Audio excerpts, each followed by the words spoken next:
दुनिया के कई देशों में कोरोना वायरस का नया वेरिएंट ओमिक्रॉन तेजी से फैल रहा है।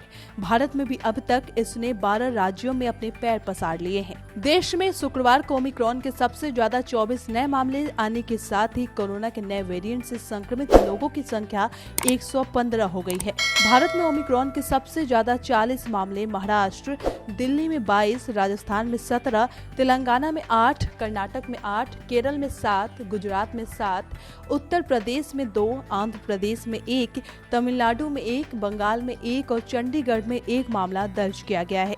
ऐसे में सरकार ने कोरोना के नए वेरिएंट ओमिक्रॉन के प्रति लोगों को सावधान रहते हुए कहा है कि इसे हल्के में नहीं लें। अगर सावधानी नहीं बरते तो फिर नियंत्रण मुश्किल होगा। वैज्ञानिकों ने भी कहा है कि ओमिक्रॉन से संक्रमित होने वालों में भले ही हल्के लक्षण नजर आ रहे हैं, लेकिन ये तेजी से लोगों को अपनी चपेट में ले रहा है। सरकार ने इसके लिए अफ्रीका और यूरोप के साथ ही ब्रिटेन जैसे देशों का उदाहरण दिया है, जहां कोरोना के नए मामले रिकॉर्ड ऊंचाई पर पहुंच गए हैं।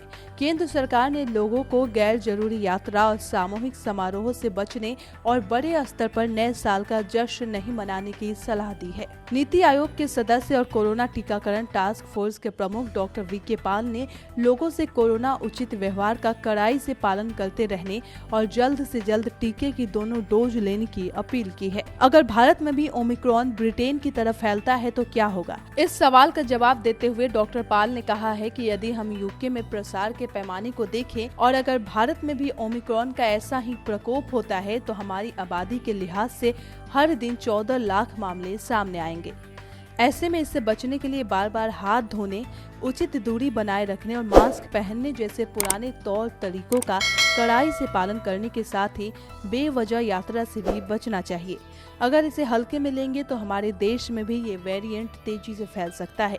इसलिए अब ओमिक्रॉन को लेकर सावधानी बरतनी जरूरी है। सब्सक्राइब करें पर्यावरण पोस्ट।